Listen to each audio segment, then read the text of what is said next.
And now that you are a consultant with the best consulting firm, Accenture, London, we are having a group of people who would be interested in consulting.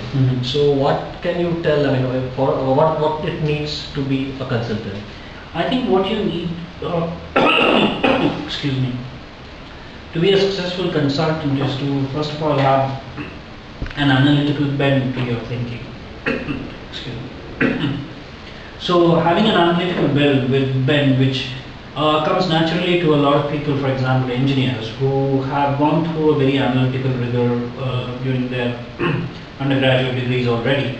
That is important, but it doesn't mean to say that people who are from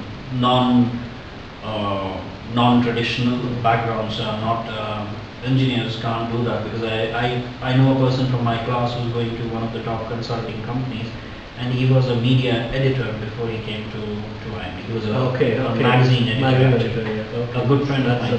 So the thing is, keep your options open, have an analytical bent, prepare yourself very well for a career. I mean, a career in consulting needs a lot of preparation, because it is, if you haven't done it before, then it's an entirely different world. It's not a regular industry kind of job. You need very good communication skills. You need extremely good team working skills, because you will be continuously working in a team. You need to understand how people behave and how people behave in a group, and I think that is an important aspect to be successful in a consulting environment. And can you tell us something about the placement process? And consulting placement process, we have heard, is different than a normal company placement process. So what exactly are the things involved in the consulting placement process? I can tell you something very interesting that happened in my interviewing process. So there's one traditional way of consulting interviews, which is it's a case-based interview. You're given 2 or 3 lines of a problem, and then you have to ask some right questions, and then you extract information from the guy who's interviewing you. You base your calculations and assumptions based on what you've asked them. You continuously, it's a dialogue basically rather than an interview. You're talking to the interviewer and getting more information, and finally you try to reach a solution.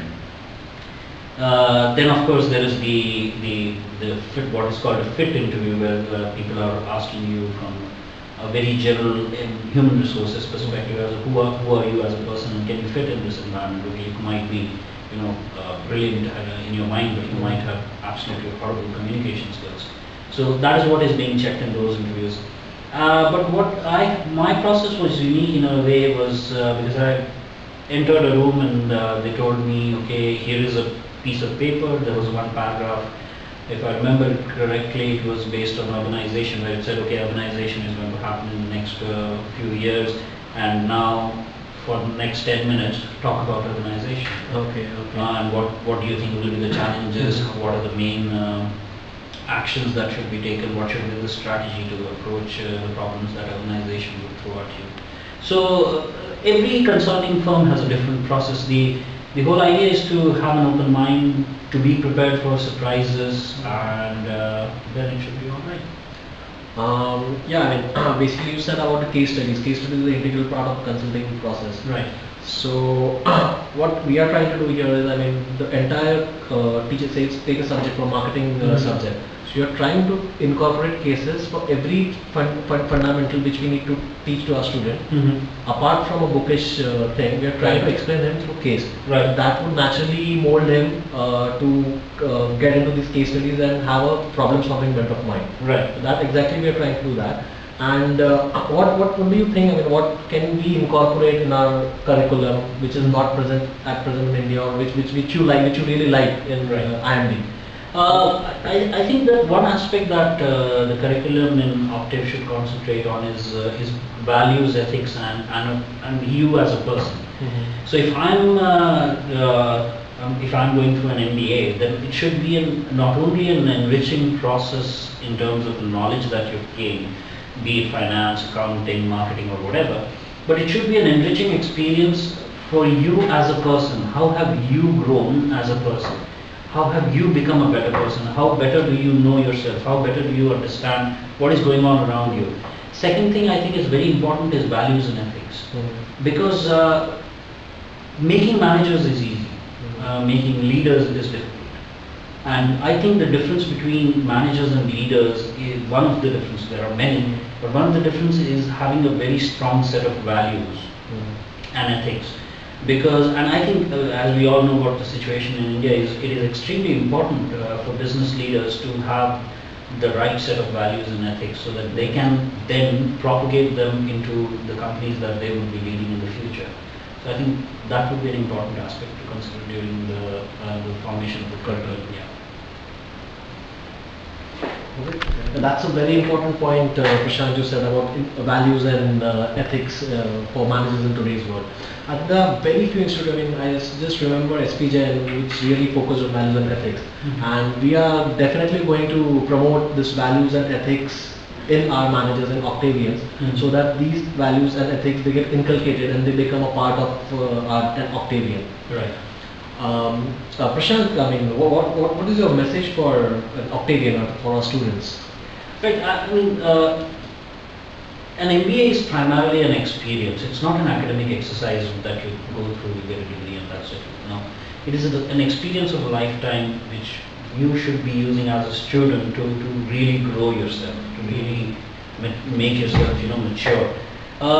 What I would say is would be important would be to first of all challenge the base. I mean, whatever is being taught to you is not necessarily true. It might be true, but the whole point is to be able to challenge the concepts that we know as we know them today. Secondly, it would be very important for students that, and this could be that they should be doing at Octave, is to learn how to work in a collaborative environment. All that happens in the world of industry outside, it happens in teams. So the ability to work together with different people is a very important aspect. Now, connected to that is to be able to understand yourself and to understand how people behave in a group situation. So that, I think, would be an important aspect to do during your MBA, and also to think about society at large. If Octave is actually situated in Nagpur, Vidar, and we know that Vidar has a lot of problems, and if the students can actually reach out to the society outside and become a part of that society and try to bring value to the common man outside, I think that would be an incredible achievement for an MBA student. I think that would be primarily my message for students at Octave. Okay, great, Prashant. I mean, I'll definitely say that there are some very good points which you have mentioned, that which we should definitely incorporate in our curriculum. And I'm sure, I mean, in coming days we would try to incorporate that them. So at the end of the day, the message which you gave to the students, I mean, they really take all those points, and an Octavian becomes a complete manager. Right. Thanks, Prashant, and we hope we'll continue getting your support in the future, and you will be associated with Octave in future. Thank you, Abhijit. Thanks for having me here. Thank you, Prashant.